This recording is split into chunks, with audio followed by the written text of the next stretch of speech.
I'm so excited because today we have my very good friend and just one of my favorite people in the whole world, Becky Simpson, with us. Becky is an illustrator and author, but she also just launched Chipper Things, which you can find at chipperthings.com, which is a website full of her amazing work that you can actually purchase and buy. So, Emily and I are especially excited to have someone who is not only an artist, but a maker and selling physical things on the show. I know that we talk to a lot of people who offer services, but today we are talking to a boss who is using her hands to make things and sell them. And she's also just launched a book called The Roommate Book. Is her second book. Her first book is called I'd Rather Be Short, and I love that one, and I'm so excited to dig into the Roommate Book. So, yeah. Becky, Hi, hey. thank you for having me. I've been so excited about this since we scheduled it. Thanks for joining us. Now, first, I need to get something a little bit awkward out of the way and just confirm on air that you are not Becky with the good hair. I am not. Or are you? Just But leave me alone, everybody. but you do have really good hair. I mean it's big thick hair. So It's Would, good. would Beyonce be jealous? no, Beyonce would not be jealous. But would Beyonce be jealous if you were making out with her husband? I mean, I think that that's a normal married woman issue. A normal thing to be jealous about. That's what I meant. Yeah. Women having issues with their I husbands. feel like it's good. I feel like Beyonce would is has a right to be angry. I haven't seen Lemonade though. Oh, you just need to watch it. I know. It feels so hard to access because it's on HBO and No, it's not even on HBO. You really, know why it's so I'm easy just to so. access? You go to iTunes.com and you buy it for $18 and it That's is it. worth every penny. Yes, it's not I didn't even. hard I to well, obviously do. haven't even tried. I mean, everyone. So for those listening, my husband bought me this tank top that says Becky in these big letters, and it has a little lemon on the corner. So it's funny in context because my name is Becky, but out of context, I wonder what people think I'm trying to get at, you And know? really, even out of context, there might be people listening to this show who don't even know who Beyonce is. So, for Oh all of yeah, you even listening, further out. yeah. It's like the powers of 10 with like the Beyonce know how. So, if you have not watched Lemonade, just stop listening to our show right now. You don't need to hear anything Becky has to say. You just need to watch Lemonade. And then come back. Becky does not think that's funny. What I Right, I know she do. wasn't. She's checking to see if she has split ends in her hair. You guys, this hair flew in front of my eye. Leave me Okay. alone. I really need to watch that video because it's one of those things where I just, like the references enough that you can get by. Kind of like, well, no, actually not. I haven't read Harry Potter.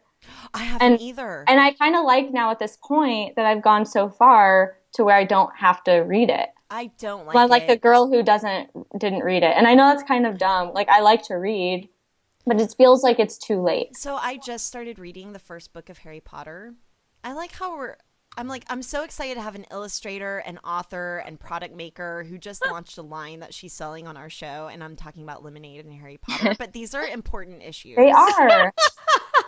I just can't get over that neither of you have read them. Whenever I heard that about Kathleen, I almost just quit being boss. Yeah, and you know who outed me was my sister, who's a Harry Potter fan. So I Yep. started to read the first book of Harry Potter, and it's written for an 8-year-old, and I just couldn't hang. Yeah, I So think I'm that's going to wait okay. until Fox is 8, and then we'll read it together. And then I'll Yep, make him read revisit it to that. me.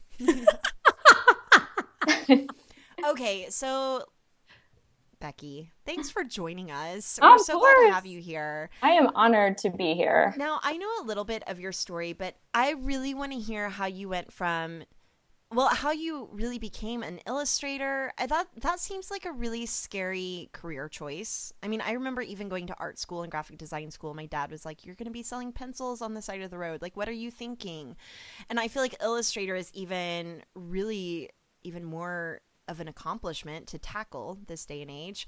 But you're also an author, which is a dream come true, to not only have one book, but now two. And it is Yeah. so beautiful. Oh, In thank fact, you. like I'm really curious about the creative control and like working with your publisher and being able to really illustrate the whole thing.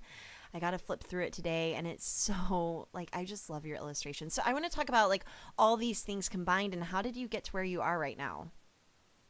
Well, thank you so much about saying that about the book, because when you work on any project for hundreds of hours, as much as you know, you can like really in your heart of hearts believe in the project and be proud of it, but you're still like, this is still my baby. Like, would I really know the difference? So it's, I mean, I love it, but it's so fun now that it's coming out and to see other people kind of see it for the first time. So thank you. Okay, so how did I get to where I am? Or how did I get Yes. started? So how did you tell me about the journey? Like maybe even from what did you major in college? What were some of your first jobs out of school to then really getting here? And like are you still designing health brochures on the side? Like do you still have side gigs that help pay the bills? Did you know I did that? Yeah. Okay, I was like, I that's pay, so crazy. I You pay know that. attention. You're such a good listener. So I went to Iowa State where I studied graphic design because I wanted to do something practical with my creativity. And so I did that. And as a naive college person, I thought, oh, in a couple of years, I'll just go freelance after my first job. Shouldn't be that hard. I'm an old pro after 2 years. That's the voice, I guess. Is that what you sound that I like in your use. head to yourself? When I was 20. When I was 20, that was my 4-year-old self. Gotcha. But I did that, and then I got a job out of college in Waco, Texas, where I studied, or where it was a marketing firm where we did graphic design, and I really liked it. Like I felt very appreciated for my style, and so I was able to kind of start to do more like hand done stuff, illustrative kind of looking pieces. And that's Rewind in college. That's a lot of the projects I did there too, was I illustrated a lot of part components of it just because it was easier for me than like doing it maybe the slick, cool way. I was like, well, I could just draw this real fast and that would be good. So that's kind of what I did at the job, where I slowly I felt more and more confident the more I sort of embraced my style. And so then I had this idea for my first book, I'd Rather Be Short. And since you can't see this book if you're listening, it's 100 Reasons Why It's Great to Be Small. And each page has a little illustration above a sentence. And it's things like, it takes less time to shave your legs, and you sleep like a queen in a twin-size bed, and you're less likely to smell people's bad breath, and just silly things. And it came out of a time where I just wanted someone to kind of tell me those things and give me permission, even though, or to like it. I'm like 5 feet tall too. That might also matter for this. But that's kind of how it started. So I had the book idea, and then the short version, which Wait, but did you have the book idea first, or did you start the side project on Chipper Things for the book? Yeah, because I was following along at the time. Like I was actually reading your blog at the time, and we had become blog buddies. And you started doing these I'd Rather Be Short illustrations, and it almost seemed like a side project that you were able to turn into a book. Or did you always have the idea to start a book? Yeah, this makes me so happy that because usually when I tell that story, I assume nobody kind of knew the backstory. So I gloss over that time, which was, I did always want it to be a book. But I felt like everybody wants that. Who am I to think that I could have a book? Like I thought maybe when I'm old and gray, I would finally I would write and illustrate a children's book. And that's actually what I've been wanting since kindergarten. But that was sort of a long-term thing. And so, when I was putting them on my blog, I thought that was out of me trying to put enough out there that I could get the style down because a lot of them were really bad at first. I just had to get through it, and then the plan was once I had enough good ones, I would submit a handful to lit agents and then try to get a book deal. But I wasn't like banking on it. I mean, I really knew it was a long shot, but I knew that I just had to start and then maybe I'll self-publish or maybe it will become a more traditionally published book someday. But yeah, it worked out. I love that you don't diminish the fact that you had this goal in the first place. Like, I feel like even with being boss, I even diminish the start of that sometimes by saying we were just starting a little podcast and then it turned into a big deal. But the truth is, we wanted it to be a big success from the beginning. Yeah. And I feel like sometimes it's easy. I don't know if it's because we're women or if it's because we're creative entrepreneurs and have those inner gremlins that you were talking about. Like, who am I to be successful? Oh, totally. That's really good. But I think it is also easier when it did work out, to then admit it. Because I'm sure that I remember in like fourth or fifth grade, and what do you want to be when you grow up? And I think I said like a movie star or something, and people laughed, and I was like, oh, You're I'm like, not no, gonna say for that real. again. Like, would have been like a cute story, like if I was A movie star? J Law right now. J-Law. I don't know. J-Lo? Jennifer No, Lawrence. Law. Oh, Jennifer Lawrence. I didn't know that she's going by J-Law. I I think love that's Well, I Jennifer don't Lawrence. think she chose it. Oh, I yeah. just haven't heard that yet. Well, I think it's a thing, But I but think now's a good that's at time least to point finding out. it. Now's a good time to point out that you do look like Sarah Jessica Parker. I like her. She's I think beautiful. I I think mean, she's. and super talented. I shouldn't just say she's beautiful. She's Oh, it's super okay. talented. It's It's. not. I know what you mean. I know what you But I mean. bet you guys are the same height. You have the same Yeah, hair. she's really short, You have and the she. same Yeah, we both have nose. big hair. And I mean, I wouldn't say I have her Sex in the City style, but I would like to think that You if could I rock a did live in tutu. New York, I would be wearing that tutu, gallivanting around. Okay, so I have a question. I want to, and sorry, I might be kind of like interrupting your journey story a little bit, but I want to talk a little bit about your style and embracing your style even whenever you were working as a graphic designer. Because if you look at your style, it's really super like quirky, whimsy. What other adjectives would you use to describe your style? Goofy, optimistic, colorful, playful. So your style it definitely stands out. And it's the kind of thing where I don't know about you guys like, growing up as an artist or drawing, but I felt like you had to draw realistic to be considered a good artist. And I feel like I held on to that myth up until I started hanging out with other artists who had more distinguished or interesting styles like yours, Becky. So at what point did you like really embrace the kind of optimistic, whimsy, colorful style? Yeah, it was all a slow progression. I mean, it was, you know, to doing like more full-time illustration came out of just evolving with the style. I never intentionally set out to draw this way because I used to draw in high school like really like fashion illustration style with like long legs and these like little like puckered lips. But I guess like slowly, it's never like a one, it'd be easier to be like, well, this one night I had this thought, to draw like bumpier kneecaps but it's really just after doing things so much, you kind of sort of figure out what's more fun. And that's for me, just what is the most fun way to draw this person. And that's generally how I draw it. And so I guess with that, a lot of people struggle with comparison, in creative fields. I'm not immune to that. I do struggle with that, but my bigger issue would be not living up to my potential because I feel like I love what I'm doing and I acknowledge I'm not the best. And sometimes I wonder if I'm too okay with that. And if I because I love doing what I do and I do it the way that feels the most maybe comfortable or natural, which I think makes the work better, but I also wonder, am I not challenging myself enough?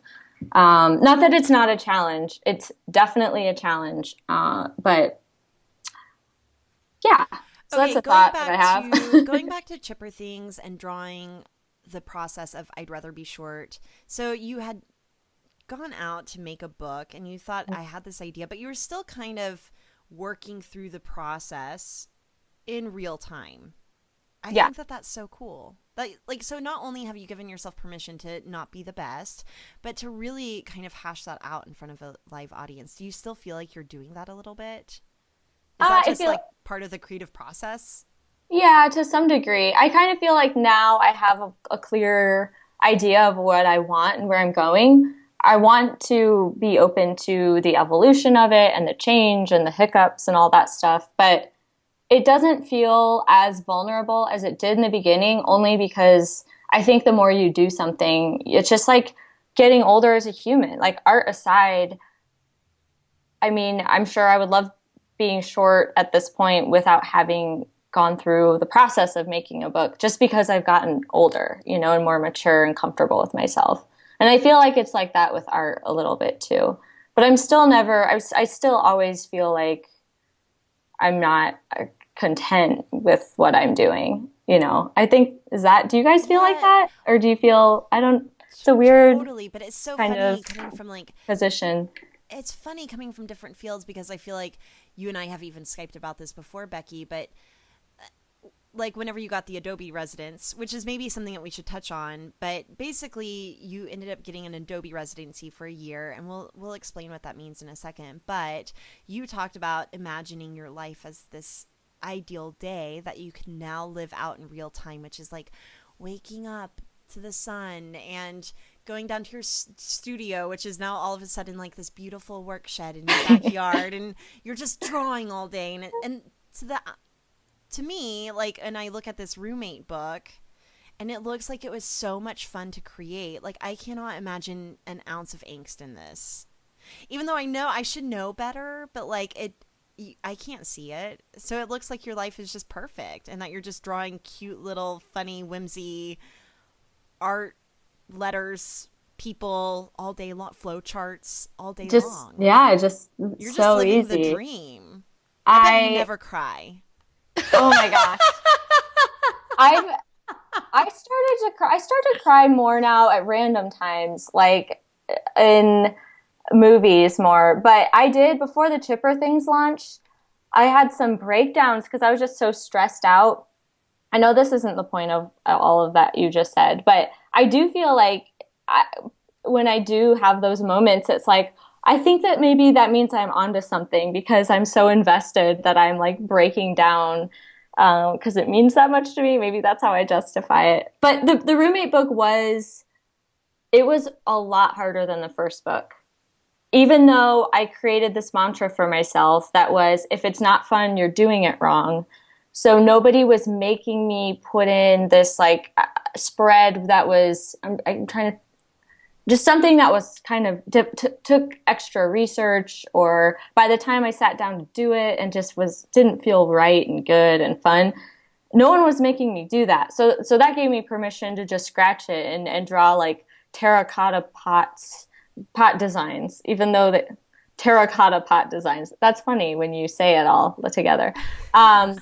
It's like kind of a jokey DIY, because one of them's like, your social security number, and it's like, just kidding, you wouldn't do that, or like, call mom. But in those moments, that made the book a lot easier. I mean, the book was really fun to work on, but because every spread, it's 150 pages, and it's not like the first book where it's a list with a picture above it. It's like reinventing the wheel for every single spread.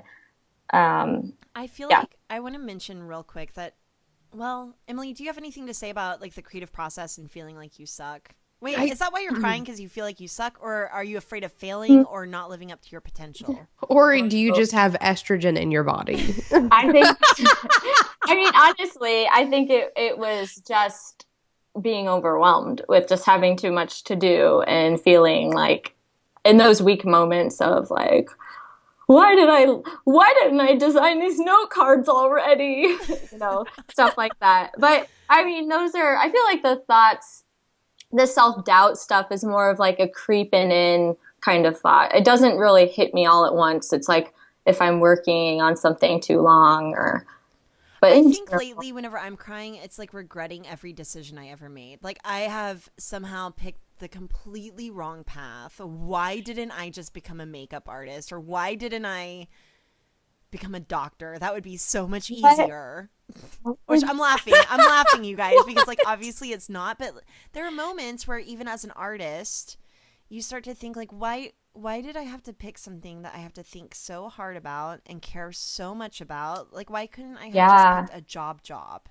Well, and I think there are two things I want to say here. And one of them is around the idea that we're all just fucking human. Like, we create these jobs for ourselves. We get to do really like seemingly dreamy things, but like we also still have emotions. Like that's going to happen sometimes. And because God knows I do. Shit, I cry all the time these days. Like the same thing. And I think part of it for me is just getting older and like, I don't know, just seeing like bigger pictures that are more terrifying. Like than, knowing that you're going to die one day. well, And that's that far scarier hasn't than really hit writing a me blog yet. post. But more like, more like for me, if one thing goes wrong with being boss or with anything, like it's not just going to affect me, and my family, but also our team and you and your family. Like decisions now have so much more weight than they ever have before. And so that can be really overwhelming. But also, I really want to point out that, like, whether you are at a day job, like trying to create a side hustle or in a side hustle, or you've created your own day job or like dream job or whatever, like it's still work.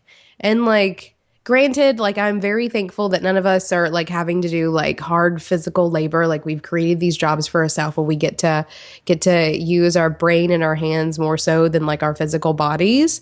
But it's, it doesn't mean that like we don't still get overwhelmed with all the decisions that have to be made or all the weight that our decisions hold, or just the fact that sometimes we'd rather be sitting on the couch watching Netflix eating Pop-Tarts too. But instead we're like, answering emails and managing businesses or getting products out the door or like meeting deadlines and all these things. And I feel like, that's just a whole other level of like not wanting to gloss over the fact that, dream jobs are not always dreamy. And like creating a dream job doesn't mean that you get to like ride on unicorns and eat popsicles all day. Like you still have to. Right. I know, right?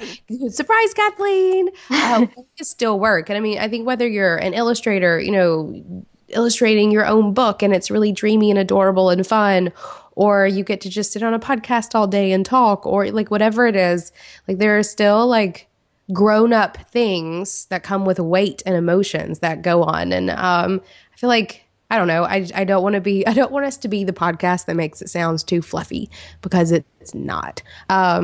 It's a lot to Even if deal it looks with. fluffy, even if it looks like the funniest roommate book ever, which is one thing that I want to point out really quick is, Becky, you are one of the funniest people I know. I feel like you should do thank stand-up you. comedy. I have, do you know that, remember MTV made that show where Yeah. they took people like into and threw them into a totally new Oh, right. element? Like, I'm a cheerleader, but I want to be a skateboarder. I Did you feel do like that? I would, I feel like if I could do that in life, it would be stand-up comedy, but not because, I feel like it's just the scariest thing ever. Not because it's something I would be. Okay, side note. Do Sorry, you I ever know I feel just like, do you derailed ever feel that. like speaking is kind of like being a stand-up comedian? And we've spoken at conferences together before. I mean, not together, but we've both spoken at the same conferences and have supported each other. And I'm always laughing so hard at your talks. And do you ever feel like you're going up there to be a stand-up comedian? Like, I always feel like I'm doing a bad job if people aren't laughing. Well, it's nice when people make noises like positive laughter when you're talking. I'm gonna because sit in the you back just- of the room making fart there's- Otherwise, you noises. just don't know. I do feel like it's like performing a little bit. Like you have your, it's like improv that's rehearsed, kind of. I hate speaking and seeing someone out in the audience with their arms crossed and I they're know. scowling at me. And I'm like, I can never see cross my you. arms when someone can see me speaking now. That's That's just the for everyone worst. listening. If you're in the front row, just nod and smile because it will mean so much to that person that can see you who's on Yeah. stage. Okay, so anyway, I wanted to say that your humor specifically really stands out in the book. So, like, not only are the illustrations really fun, but for example, on the terracotta pot spread, it's all these different ways that you can design your terracotta pots. And one has a big exclamation mark on it. And I was like, ooh, I'm going to do that to one of my terracotta pots. And then underneath the description is something understated. And it's just funny that it's an exclamation mark. Like, Thank you for so funny. I crack me up. appreciate. I feel like known when like that you like that joke, even though it's in the book and like that's the point is for people to like it. Um, but yeah, it's a lot of inside jokes and just things that crack me up, hoping that the rest of the world Okay, so I want to talk a is little into it. bit about Chipper Things. So you've Yeah. had Chipper Things for a long time. Your name is Becky Simpson, and I actually want to talk about using Chipper Things versus your name because this is something a lot of creatives from Oh my service gosh. providers to all sorts of people have a question about. So and you got married recently. So your Hmm. name changed from Becky Murphy, which is on your first book, to Yeah, Becky Simpson. So can correcto. you talk about all the drama around naming? Like how Oh did you man. finally decide on Chipper Things? I that was so hard for me. I I sympathize, empathize with whoever is in that because it was so weird with Chipper Things to where I felt like I know where this business is going. I just want to get started, and how is it possible that I still don't know what the name is? But so Chipper Things was the name of my Etsy store for a few years. I started wood burning when I was new to Waco and didn't have friends.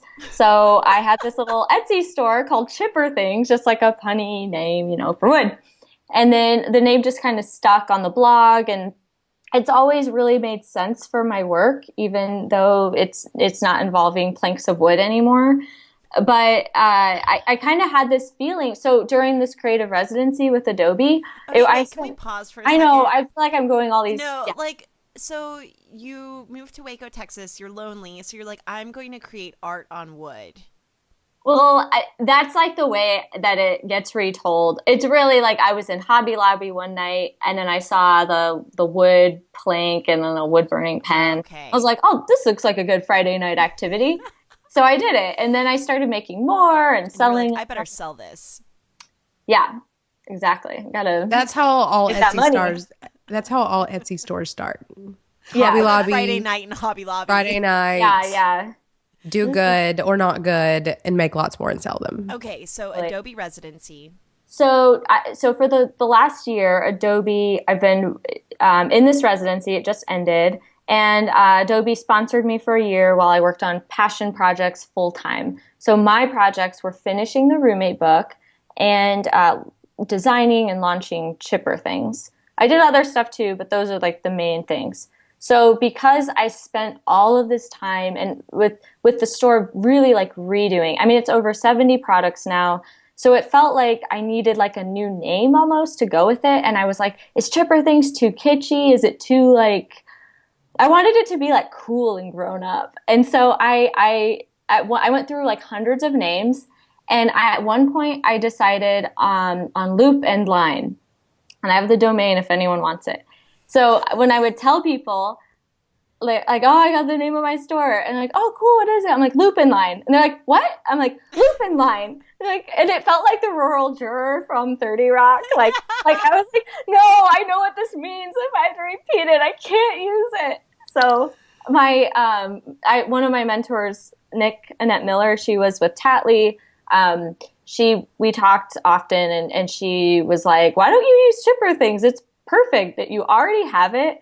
It makes sense for you. Like, so I just didn't even realize, at that point I was so decided on getting a new name that I was so over Chipper Things that I like didn't reconsider it until she said that. And then I fell back in love with it. So here we are. Oh, I love that. And sorry, guys. So your name though, let's go back. So Chipper Things, yes, but like Becky Simpson, let's talk about your decision to go with something that wasn't your name because that is something Uh, that more people struggle with than anything. So Chipper Things, spot on. I'm glad you kept it. Lupin Line, not what so is it? much. It What sounds is But like like, fly fishing. Yeah. That would have been a good name for your wood oh, burning. Maybe that's where the wood burning sets should go. I have like the social media handles. If someone has a better if someone wants a name people can't understand, reach out. Reach out. have one up for grabs. Yeah. That's hysterical. So let's talk about your name then, Yeah, because yeah. you Versus did change Becky. your last name as well. Like, and girl, I got several people I'm going to forward this episode to because this is a real conversation. Totally. Well, so do we want to talk about why didn't I name my shop Becky Simpson? Yeah, Yeah, let's let's talk there. about that. Well, that was hard because I did go back and forth with it because it's my art. It's only my art. I feel very connected to it. I want the credit, I did it. But I do want this I do see this as something that's bigger than myself. And it's not that I couldn't use my name, but if I have future endeavors or if I want to do like sell original pieces or like fine art, like I just wanted to have keep my name for maybe other purposes that are even more personal than mass produced art. That is still very personal. And I guess I'm not. I feel like I did go through it a lot, and I just think that it was one of those things that I was constantly thinking about. But the more I sort of sat back from it without the immediate pressure, I sort of felt right about using a name that I felt like I could grow, and people. It felt on first impression like a business that was maybe bigger. Not that that should be how you make a decision because a name is just a Well, name, but but why not? Like, I think that that's actually a yeah, really good point that this could be bigger than yourself. And there are a lot of creatives who have made a business bigger than themselves. I'm specifically thinking of fashion designers yeah, whenever it comes to their name. But Martha I really Stewart, love, yeah, Martha Stewart. right? But I love that you held in mind that your name could be used for something even more personal or even more sacred, even if it is around your art or something that you're selling. yeah. And I have heard it both ways. I mean, I know people who are very successful in the product based business who wish, that they did keep the personal name because then you run into stores not knowing if they should credit you personally or the brand, and it gets kind of confusing in a way, but I just decided I just have to choose, so just gonna choose. That's awesome. One of the things that I've run into, and especially like being in this business as long as I have and watching people name businesses and rename businesses, I have clients who went through multiples.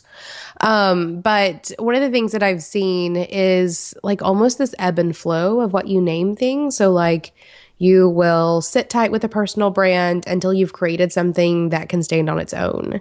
And then you may rebrand it as like a business or like a unpersonal brand.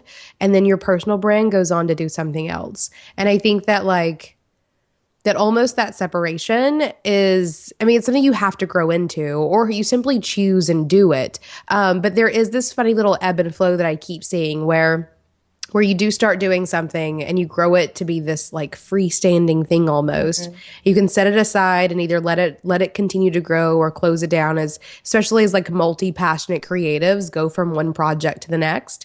And then at some point your personal brand can stand on its own as this brand that's done these things that are all under like their separate names. So I think that what you've done like naturally there's almost a strategy to it that I've seen, develop over the last like, God, 6 years now, I guess, of like doing online business stuff where that's totally how it works. You create something and then you go like to the next step. You carry your personal brand with you. And it is sort of the umbrella under which all the things that you do and create stays dry under. Yeah, that's true.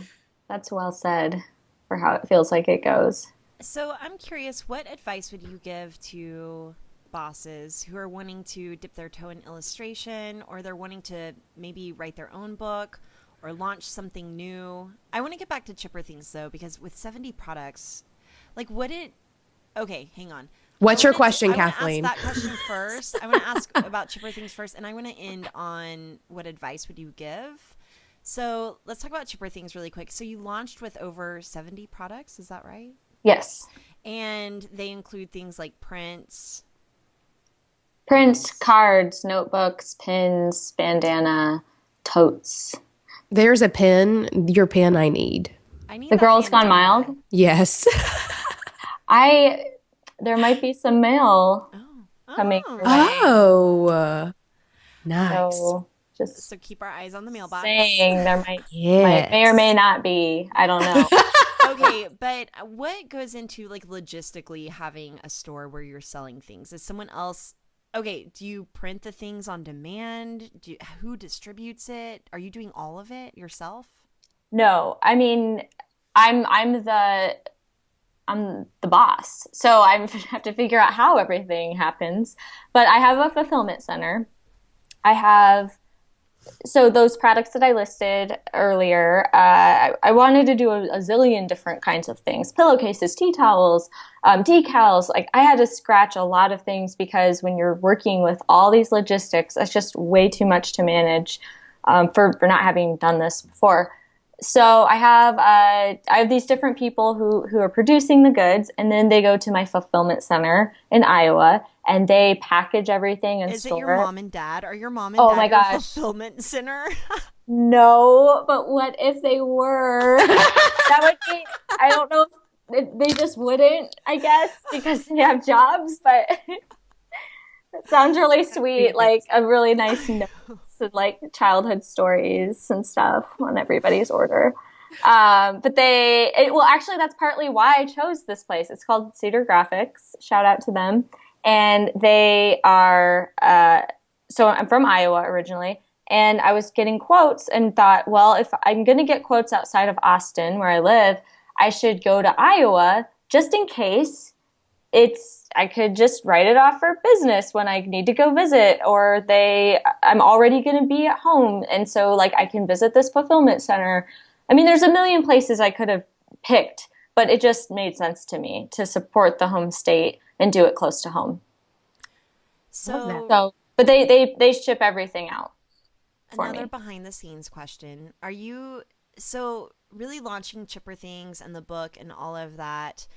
I know that before that you were still supplementing your income with graphic design before you got the Adobe residency and maybe working on not so dreamy projects that you would put up on your portfolio or even associate with your name now. Are you still doing any of that on the side to help pay the bills, or are you full-time, like did you full-time commit to illustration and Chipper Things and the books?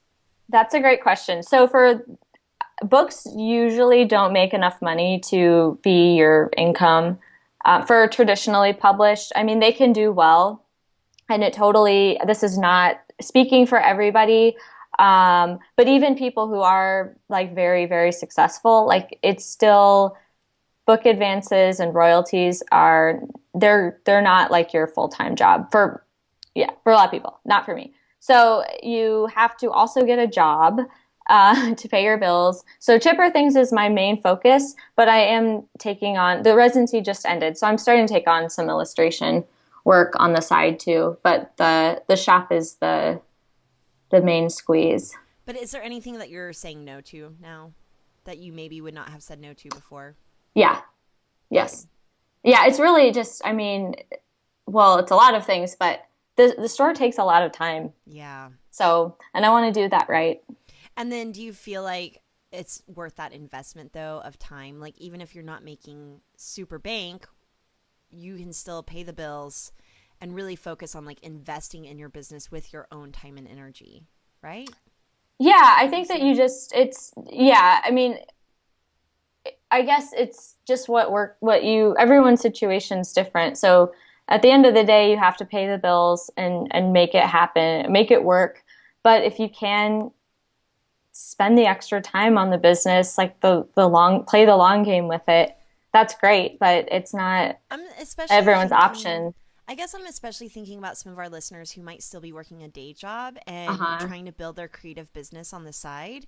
And they're trying to take on any work just to prove that they can rather than really rather than focusing on what they're best at. And so I think what I'm trying to get to is like, are you now just focusing on what you're best at or what you want to be known for? Right. Yes, definitely. I mean, because there are still, I love the client aspect of work. I mean, people can dog on it but clients, it's a collaboration. If you have a good client, you can make some amazing projects. And so I will always be open, I think, for now. For now I'm open, like to that kind of collaboration. But yeah, I don't want to be just working on anything that comes my way. I And don't not only like just won't. amazing projects, but amazing relationships. Yeah, Because whenever def- you work in a field like ours, you can make good friends and good contacts with people that you end up working with. definitely. Okay, so final question. Emily, can you ask it? Wait, what was it? It's ask, ask I Becky. People hate give it us when you do this to people me. give You're like, us read a- my mind. well, I'm like, I people don't give us a know. hard time that I talk too much. Me too.